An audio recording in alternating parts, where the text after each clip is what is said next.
anggota jemaat dan simpatisan GKI Karangsaru, malam ini kita memperingati Malam Sengsara Tuhan Yesus Kristus. Kita arahkan hati dan pikiran kita kepada Tuhan agar kita dapat mengikuti ibadah ini dengan baik. Selamat beribadah.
Ibadah Kamis Putih ini berlangsung dalam nama Bapa, Putra, dan Roh Kudus.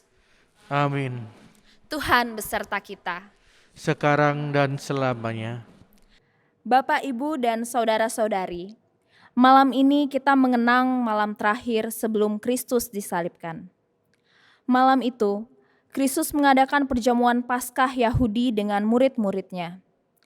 Malam itu, Kristus juga mengajarkan satu perintah kepada murid-muridnya. Satu perintah bagi murid-muridnya di masa lalu dan masa kini. Bagi saya dan Bapak, Ibu, saudara-saudari sekalian, di malam terakhir sebelum Kristus disalibkan, Kristus masih mengajarkan kepada murid-muridnya. Dengan kasih-Nya yang besar, Kristus memberikan perintah baru bagi murid-muridnya. Mari kita memuji Dia, Yesus Kristus, atas kasih-Nya kepada kita.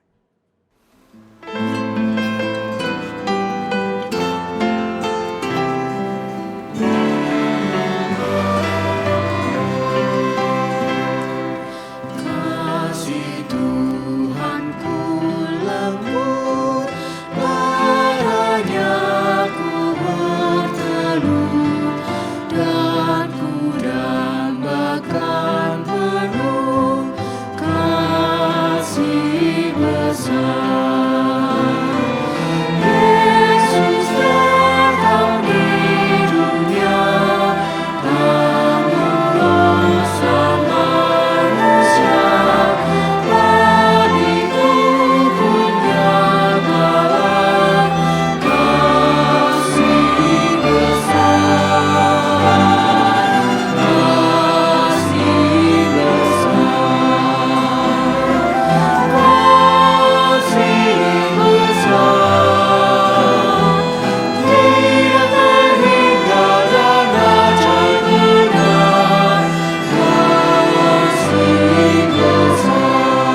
Bapak, Ibu, Saudara-saudari, perintah yang Kristus sampaikan kepada murid-muridnya di malam terakhir sebelum ia disalibkan pasti adalah sebuah perintah yang penting. Perintah yang merupakan isi hati Kristus. Perintah yang Kristus inginkan untuk dilakukan oleh semua murid-muridnya. Mari kita dengar perintah itu. Mari kita siapkan hati untuk mendengar isi hati Tuhan. Mari memohon kepada Roh Kudus agar menguasai hati dan pikiran kita, sehingga kita dapat mengerti dan melakukan perintah Kristus, sehingga kehendak Tuhan jadi nyata dalam kehidupan kita.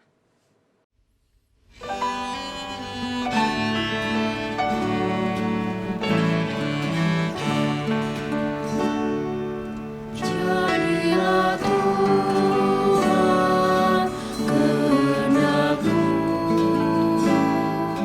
Kaulah penjuna ku tanahnya, tuntutlah aku sesukamu, kan ku nantikan dan berserah. Jadilah Tuhan kehendakmu, tolong ya Tuhan ku yang lemah, segala kuasa di tanganmu, jamalah aku, sembuhkanlah.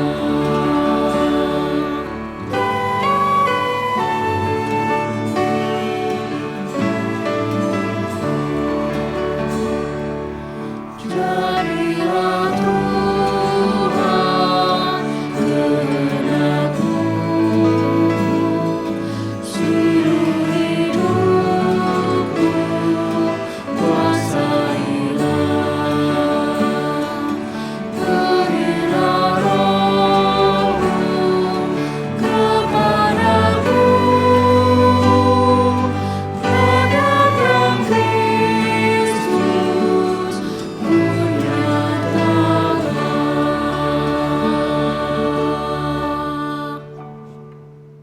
Shalom, jemaat yang kekasih, hari ini kita ada di dalam ibadah Kamis Putih.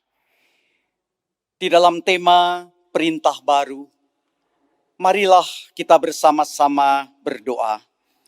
Tuhan, siapkan hati kami untuk membaca, merenungkan akan firman-Mu. Berikan kepada kami pencerahan oleh Roh-Mu yang kudus, sehingga kami dapat mengerti dan kami dimampukan kemudian untuk melakukannya. Dalam Kristus Sang Firman kami mohon. Amin. Jemaat sekalian, mari kita bersama-sama membuka Alkitab kita. Pembacaan kita ada di dalam dua bagian, Yohanes pasal 13 ayat pertama sampai 17, menceritakan kisah tentang Yesus membasuh kaki murid-muridnya. Kami harapkan jemaat nanti bisa membaca di rumah dan kita bersama-sama akan membaca secara khusus bagian yang kedua ada di dalam Yohanes pasal 13 ayat 31 sampai ayatnya yang ke-35 yang demikian bunyinya. Perintah baru. Sesudah Yudas pergi, berkatalah Yesus, sekarang anak manusia dimuliakan dan Allah dimuliakan di dalam dia. Jikalau Allah dimuliakan di dalam dia, Allah akan mempermuliakan dia juga di dalam dirinya dan akan memuliakan dia dengan segera. Hai anakku, hanya seketika saja lagi aku ada bersama kamu. Kamu akan mencari aku, dan seperti yang telah kukatakan kepadamu, orang-orang Yahudi, ke tempat aku pergi tidak mungkin kamu datang. Demikian pula aku mengatakannya sekarang juga kepada kamu. Aku memberikan perintah baru kepadamu, yaitu supaya kamu saling mengasihi, sama seperti aku telah mengasihi kamu. Demikian pula kamu harus saling mengasihi. Dengan demikian semua orang akan tahu bahwa kamu adalah murid-muridku, yaitu jikalau kamu saling mengasihi. Sidang jemaat yang kekasih, setiap kita senang akan hal-hal yang baru. Tahun baru kita sambut, kita rayakan, kita isi acara yang spektakuler. Demikian juga kita senang dengan baju baru. Mencari corak yang baru, yang tren, yang mutakhir. Demikian sepatu baru, rumah baru, handphone atau smartphone yang baru. Dipandengi, kemudian ditenteng ke sana kemari. Dan kita juga senang dengan misalnya sepeda motor baru, mobil baru, sepeda baru, TV baru, makanan, dan menu-menu yang baru dan sebagainya. Ya, pokok yang baru itu menyenangkan, menggairahkan manusia. Rasanya kalau baru itu segar, fresh, dan itu menyukakan hati kita, bukan? Yesus setelah mencuci kaki para murid, dia berfirman demikian. Aku memberikan perintah baru kepadamu, yaitu supaya kamu saling mengasihi. Sama seperti aku telah mengasihi kamu, demikian pula kamu harus saling mengasihi. Bapak, Ibu, dan Saudara, Yesus mengatakan, aku memberi perintah yang baru kepadamu. Perintah yang baru itu singkat, saling mengasihi. Dah, saudara sekalian, kenapa saling mengasihi dikatakan sebagai perintah yang baru? Karena cara hidup yang lama, perintah yang lama di dalam hidup manusia atau cara hidup manusia lama biasanya balas-membalas, bukan saling mengasihi. Mata ganti mata, gigi ganti gigi, balas-membalas. Tapi Yesus berkata, kasihlah sesamamu. Dan dunia berbeda. Di dalam Matius pasal 5 ayat 43 dikatakan, dunia mengatakan kasihlah sesamamu dan bencilah musuhmu. Tapi beda. Yesus justru kasihlah musuhmu. Bapak, Ibu, dan Saudara, Yesus berfirman, aku memberikan perintah yang baru kepada kamu, supaya kamu saling mengasihi, sama seperti aku telah mengasihi kamu. Demikian pula kamu harus saling mengasihi. Dengan demikian, semua orang akan tahu bahwa kamu adalah murid-muridku, yaitu jikalau kamu saling mengasihi. Bapak, Ibu, dan Saudara, ciri khas, tanda, benarkah kita ini orang Kristen? Tanda kekristenan, tanda pengikut Kristus, yaitu bisa saling mengasihi. Karena firman-Nya jelas mengatakan, demikian semua orang akan tahu bahwa kamu adalah muridku jika kamu saling mengasihi. Bapak, Ibu, dan Saudara, Yesus berkata, apabila kamu mengasihi orang yang mengasihi kamu, apa upahnya? Bukankah pemungut cukai juga berbuat demikian? Di dalam Matius 5 dikatakan, apabila kamu hanya memberi salam kepada saudara-saudaramu saja, apakah lebihnya daripada perbuatan orang lain? Bukankah orang yang tidak mengenal Allah pun berbuat demikian? Mengasihi. Mengasihi adalah jiwa besar. Ia tidak memperhitungkan kesalahan orang lain. Itulah mengasihi. Manusia mempunyai kecenderungan suka menghitung-hitung. Segala sesuatu diperhitungkan termasuk kesalahan orang lain. Kalau Anda berbuat baik, maka saya juga akan berbuat baik. Sebaliknya, jika Anda menyakiti saya pun bisa menggunakan jurus mata ganti mata. Bukan hanya mata ganti mata, tapi juga mata ganti mata, hidung, dan seluruh kepala Anda. Kekerasan. Krisis yang panjang pandemi menimbulkan banyak luka batin yang belum terselesaikan. Tuhan mau, saudara, kita ini berjiwa besar seperti Tuhan. Ya, junjungan kita Tuhan Yesus.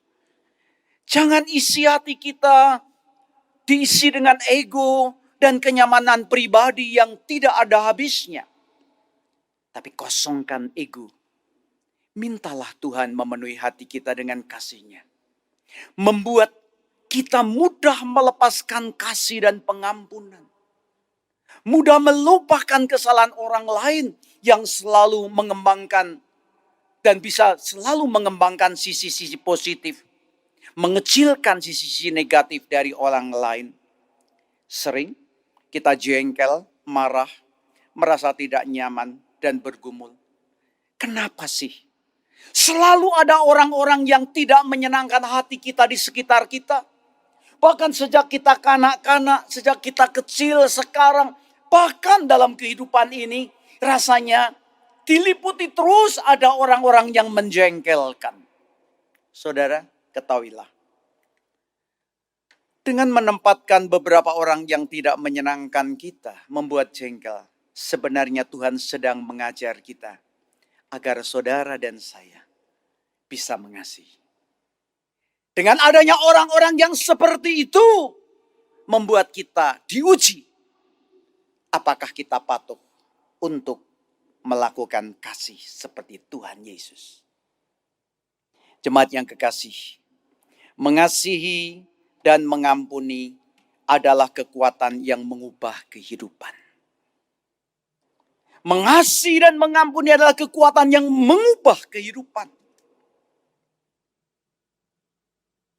Setelah perjuangan puluhan tahun, pada tahun 1990 terjadi perubahan yang terjadi di Afrika Selatan. Warga kulit hitam bersuka cita dengan berakhirnya sistem politik apartheid yang diskriminatif. Dan salah satu pejuang mereka adalah Nelson Mandela. Bahkan kemudian Nelson Mandela, dilantik menjadi presiden. Tetapi Mandela sebelumnya, dia dipenjara 27 tahun. Dia disiksa, dia dihina, dia dicaci oleh rezim kulit putih. Perubahan itu membuat takut warga kulit putih. Khawatir apa? Warga kulit hitam di bawah kepemimpinan Nelson Mandela akan membalas dan memperlakukan yang buruk kepada mereka. Namun ketahuilah, dan kita membaca dalam sejarah, apa yang dilakukan oleh Mandela. Mandela memilih mengasihi. Ia mengadakan rekonsiliasi dan mengampuni. Mereka merasakan, banyak orang berkata, Mandela tidak mengedepankan keadilan. Namun Mandela mengatakan demikian. Bangsa ini lebih membutuhkan kesembuhan daripada keadilan. Kasih dan pengampunan daripada penghukuman. Kalau kita balas membalas, hukum menghukum, kapan berakhirnya? Kapan luka hati, luka batin itu akan disembuhkan? Kalau keadilan hanya dengan hukum. Tapi sekaligus kalau kasih dan pengampunan akan menjadi beda. Bapak, Ibu, dan saudara sekalian. Dua tokoh ini kita kenal, Muhammad Gandhi dan Nelson Mandela. Nelson Mandela dan Muhammad Gandhi pemimpin-pemimpin yang mengedepankan akan kasih. Mereka semua belajar dari khotbah di bukit, dari apa yang Yesus ajarkan. Mereka seolah-olah melakukan kebajikan yang tidak adil secara manusia. Yaitu tidak memberi hukuman kepada orang-orang yang pernah menyakiti dan melukai. Tetapi kasih pengampunan yang diberikan kepada pihak yang telah menyakiti diri dan kelompoknya di masa lalu. Seorang pemimpin tidak akan menjadi lemah karena ia memberikan kasih dan pengampunan. Mengampuni dengan kasih memang membuat kita kehilangan kesempatan untuk melemparkan kesalahan itu kepada orang lain. Karena kitalah yang harus menanggung dan bertanggung jawab akan semua itu dan merasakan pahit dan sakitnya. Namun dari situlah kita belajar. Dari situlah masa lalu, dan bukannya membiarkan masa lalu itu membuat kita hancur, tetapi mengalahkan kita melalui amarah dan dendam yang kita rasakan. Mengalahkan itu semua dengan kasih dan menyelesaikannya. Orang lemah tidak bisa mengasihi dan mengampuni. Mengasihi dan mengampuni adalah sifat orang yang kuat. Kuat bukan karena dirinya hebat dan kuat, tapi kuat untuk melaksanakan dan melakukan firman-Nya. Di dalam Matius 6 ayat 14-15 firman Tuhan berkata, karena jikalau kamu mengampuni kesalahan orang, Bapamu yang di surga juga mengampuni kamu. Tetapi jika kamu tidak mengampuni orang, Bapamu juga tidak akan mengampuni kesalahanmu. Bapak, Ibu, dan saudara sekalian, kita belajar prinsip saling mengasihi sebagai cara hidup baru. Mengasihi karena dikasihi itu biasa. Memberi karena ia pernah diberi itu biasa. Menolong karena pernah ditolong lumrah. Dihormati dan menghormati karena pernah merasakan dirinya itu dihormati, itu adalah biasa. Memuji karena pernah dipuji. Memaafkan karena pernah dimaafkan. Mengampuni karena pernah diampuni. Semua itu biasa, semua orang bisa lakukan. Tetapi baru yang tidak biasa dan luar biasa adalah apabila kita mampu melakukan, mengasihi untuk mereka yang membenci. Mengasihi sekalipun pernah disalah mengerti. Memberi meskipun pernah dirampas. Menolong meskipun pernah dirugikan. Memuji meskipun pernah dicaci. Memaafkan meskipun pernah disakiti dan dikhianati. Mengampuni meskipun pernah dimusuhi. 1 Yohanes 4 mengatakan demikian. Kita mengasihi. Bukan karena Allah lebih dahulu mengasihi. Kita mengasihi karena Allah lebih dahulu mengasihi kita. Itulah yang Tuhan ajarkan. Yang Tuhan ingatkan. Dan di dalam ayat yang ke-20 dari 1 Yohanes 4 mengatakan. Jika seorang berkata, aku mengasihi Allah. Dan ia membenci saudaranya. Maka ia adalah pendusta. Karena barang siapa tidak mengasihi saudaranya yang kelihatan. Tidak mungkin ia akan mengasihi akan yang tidak dilihat. Jadi saudara jelas. Kalau kita mengasihi Allah. Kita pun harus mengasihi akan sesama yang terlihat di dalam dunia. Perintah ini kita terima dari Dia. Barang siapa mengasihi Allah, ia harus juga mengasihi saudaranya. 1 Yohanes 4 ayat 21. Bagaimana dengan saudara dan saya? Bagaimana kita bisa mengasihi akan saudara-saudara kita? Di dalam Kamis Putih ini, mengingat kesengsaraan, penderitaan, yang mana besok kita akan memperingat Jumat Agung, kematian Tuhan di atas kayu salib. Mengajar kita untuk mempraktekkan bagaimana mengasihi kepada saudara. Saudara kita. Siapakah saudara yang perlu kita kasih?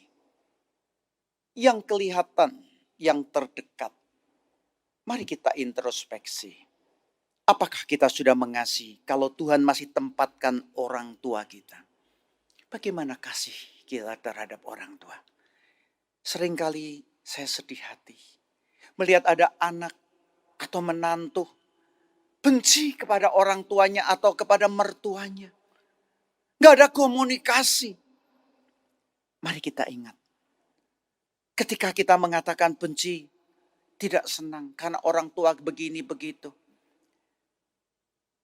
kita ingat masa kecil kita. Berapa banyak kita sudah menyakiti hati orang tua kita. Kita keras hati, kita maunya sendiri. Tapi orang tua kita tetap memelihara, menjaga kita, bukan? Dia tetap mengasihi. Maka dia tetap berbuat yang terbaik. Sekalipun banyak salah dan banyak yang sudah kita lakukan melukai hatinya. Saudara yang terdekat orang tua, saudara kandung, terhadap saudara kandung, mari kita adakan rekonsiliasi dengan kasih. Bukan saling balas membalas kalau ada salah paham. Yang namanya saudara sekandung, itu adalah tetap adanya, gak ada mantan. Bapak, Ibu, dan saudara, saudara yang serumah, yang tinggal bersama dengan kita. Apakah kita mengasihi semuanya? Dengan saudara-saudara sefamili, om, tante, keponaan, besan, dan yang lain. Apakah kita juga saling mengasihi? Demikian juga dengan saudara segereja, se-RT, se-RW, seteman kerja, sesama, sebangsa. Manusia salah, manusia berbuat keliru, itu manusiawi. Tapi justru kita yang sudah mengenal yang ilahi, Kristus dan kasih yang dari surga yang sudah mengampuni dosa kita. Yang begitu besar. Tuhan mau supaya kita belajar mengasihi mereka. Juga jangan lupa saudara, mengasihi orang-orang yang sederhana. Yang mungkin dianggap lebih rendah daripada kita statusnya. Asisten rumah tangga, driver, buruh. Mereka juga manusia. Bahkan ada ungkapan. Kalau asisten rumah tangga, driver, atau buruh itu berbuat sesuatu. Justru kita yang lebih diberi status, kesempatan untuk mengasihi dan menyatakan kasih. Demikian juga bimbingan. Kitalah yang harus melakukannya dan menolong mereka. Mengasihi dan mengampuni bukan teori. Bukan hanya diajarkan, bukan hanya dibicarakan, bukan hanya diceritakan. Namun, mengasihi dan mengampuni adalah harus menjadi praktek kehidupan. Yohanes 13 mengatakan, kamu menyebut aku guru dan Tuhan. Katamu itu tepat, sebab memang akulah guru dan Tuhan. Sebab aku telah memberi suatu teladan kepadamu, supaya kamu juga berbuat sama seperti yang telah kuperbuat kepadamu. Inilah yang Yesus katakan. Engkau menyebut aku guru dan Tuhan. Aku guru dan Tuhanmu sudah memberi teladan. Lakukan seperti apa yang aku sudah lakukan. Saudara, kalau kita ke Israel, ada satu bangunan yang seperti ini. Gereja Saint Peter di Kalikantu. Dahulu tempat ini adalah rumah Imam Kayafas. Setiap saya memimpin rombongan ziarah ke Holy Land, maka saya merasakan tergetar setiap kali melihat gereja ini dan memasukinya. Kenapa? Karena di dalamnya gereja Kalikantu ini, Kalikantu yang artinya ayam berkokok, menceritakan penyangkalan Petrus di seputar tempat itu. Dan tempat ini adalah rumah dinas Imam Kayafas. Ada sesuatu yang menarik sebelum Yesus disalibkan. Dari Taman Getsemani dia dibawa ke tempat ini. Dan malam itu menjelang kematiannya, Kamis Putih, Yesus disiksa. Yesus diadili dengan kejam. Namun, Yesus yang dicaci dan sebagainya. Di tempat itu, di rumah itu, terdapatlah ada satu bagian lantai yang berlubang. Lantai yang berlubang. Ada apa dengan lantai yang berlubang? Ketika kita melihat ruang bawah di bawah lubang itu ada ruang bawah tanah yang merupakan penjara. Dan malam itu di Kamis Putih, Sebelum Yesus disalibkan di rumah Imam Kayafas, Yesus dimasukkan lewat lubang yang kecil yang hanya cukup untuk seorang masuk. Turun ke dalam penjara bawah tanah yang bentuknya semacam ini. Dari bawah melihat ke atas hanya lubang semacam ini. Dan di bawah itu, saudara sekalian, hanya ada ruangan yang kecil sekitar 2,5 atau 3 meter kali 3 meter. Tapi gelap pekat. Sekarang sudah dibuat beberapa bagian yang terbuka dan juga tangga agar kita bisa masuk. Mimbar yang ada di gambar ini atau foto ini. Saya bersama rombongan senantiasa meneteskan air mata. Karena di mimbar ini dibacakan Mazmur 88 ayat 2 sampai 19. Nah, saudara bisa catat dan saudara bisa baca. Di mana di dalam Mazmur itu dituliskan Yesus digambarkan pergumulannya begitu berat. Dia sejak kecil sampai akhir kehidupannya senantiasa dikejar-kejar oleh maut. Pembunuhan. Mulai dari Herodes sampai kepada saat menjelang Paskah. Demikian juga di tempat itu. Dia yang sudah menderita. Dia yang sudah terluka. Seorang diri ditinggal, tidak ada siapa-siapa dalam kesunyian dan kesepian. Apakah Yesus tidak berdaya di tempat yang semacam ini? Oh, kalau Yesus mau, saudara sekalian, dia tidak perlu menderita seperti itu di tempat ini. Dia tidak perlu mengalami akan siksaan. Dia tidak perlu mengalami akan kekosongan kesendirian di dalam ruang bawah tanah di penjara Imam Kayafas ini. Karena Matius 26 ayat 53 mengatakan, atau kau sangka bahwa aku tidak dapat berseru kepada Bapakku, supaya ia segera mengirim lebih dari 12 pasukan malaikat membantu aku. Kalau Yesus mau, saudara, 12 pasukan malaikat bisa melepaskan dia. Tidak hanya satu pasukan. Satu pasukan itu menurut catatan, satu pasukan itu menggambarkan, satu pasukan Romawi itu jumlahnya nggak tanggung-tanggung. 6.000 orang. Jadi kalau 12 itu berarti 72.000 malaikat dapat turun, membebaskan, melepaskan.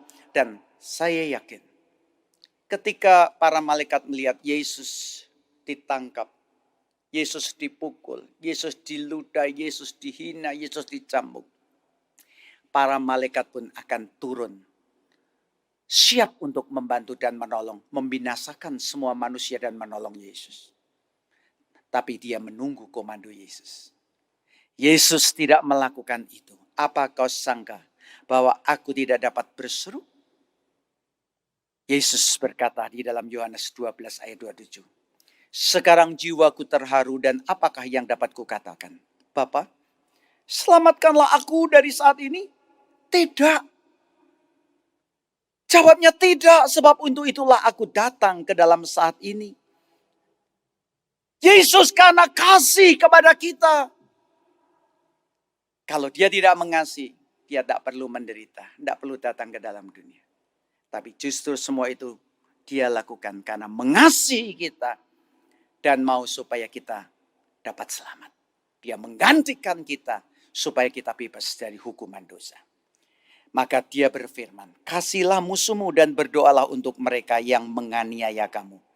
Di dalam Matius 5 ayat 44. Yesus mengajarkan kita untuk mengasihi bukan karena kita mendapatkan kebaikan. Yesus mengajarkan kita untuk mengasihi walaupun disalah mengerti. Walaupun Yesus harus diludahi, dicambuk, disalib oleh orang yang dia kasihi. Tetapi dia tetap melakukan. Kasihnya yang begitu besar. Membuat Yesus rela mati di atas kayu salib, menebus dosa manusia, kejahatan saudara dan saya, dan seluruh dunia. Apakah kita masih pantas memperhitungkan kesalahan orang lain mengatakan tiada maaf bagimu? Kasih Tuhan ajarkan. Kalau kita mau merenung sejenak dan melihat alam lingkungan sekitar kita, hewan aja bisa saling mengasihi. Bagaimana dengan saudara? Ciptaan Allah yang dicipta menurut peta dan gambarnya. Yesus berkata, jikalau kamu tahu semua ini, maka berbahagialah jika kamu melakukannya. Maukah kita menjadi yang berbahagia? Amin.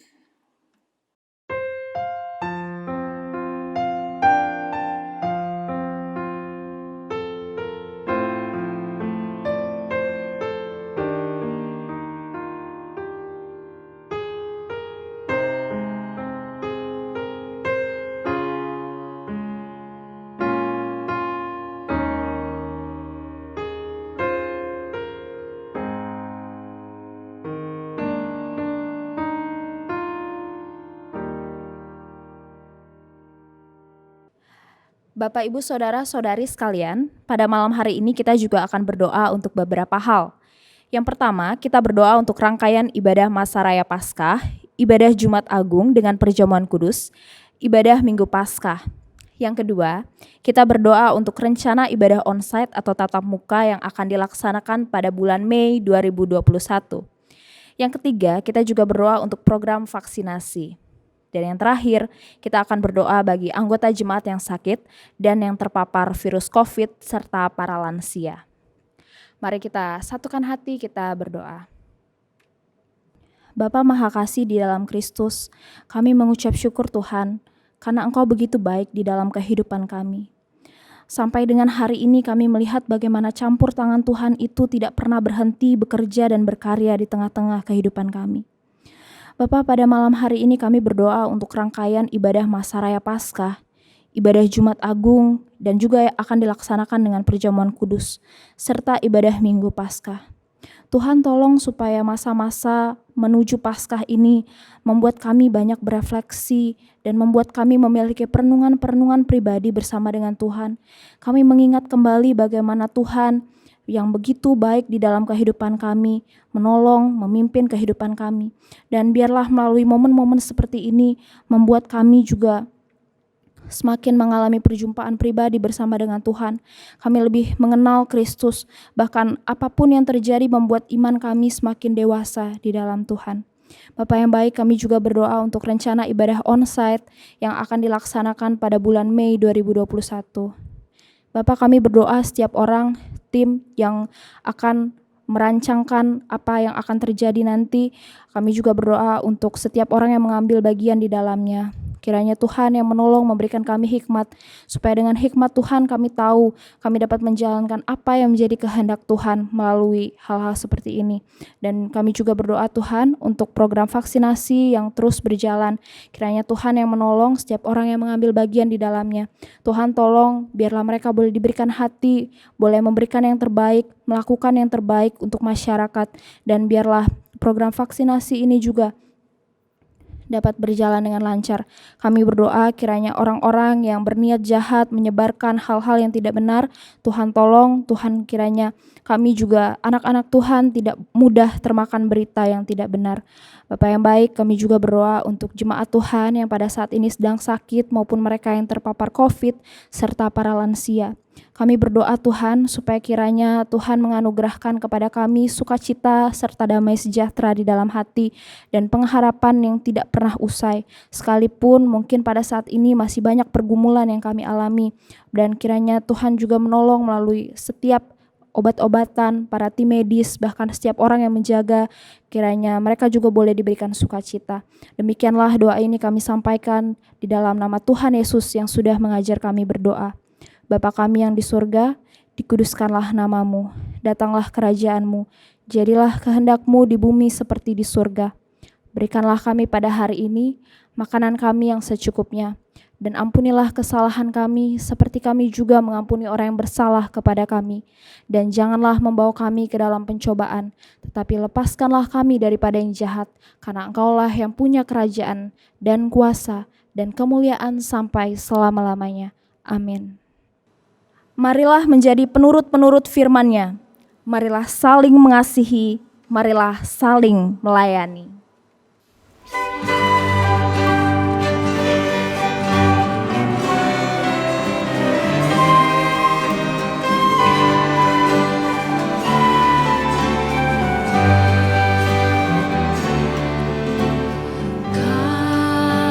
Kasih pasti lemah lembut,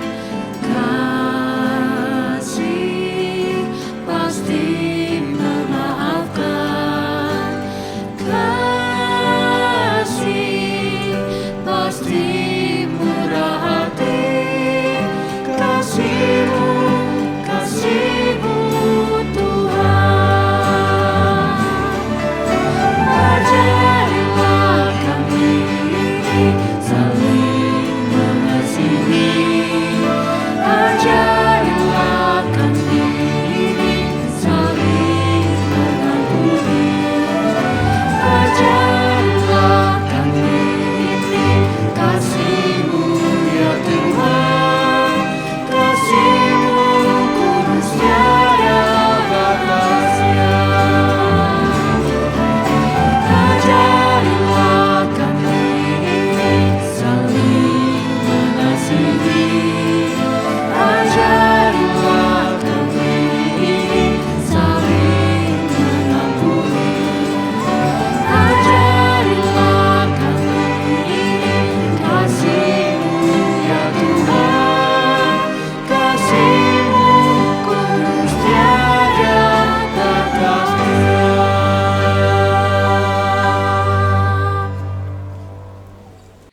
Marilah kita memohon berkat Tuhan agar kita dimampukan melakukan perintah baru. Diberkatilah orang yang mengandalkan Tuhan, yang menaruh harapannya pada Tuhan.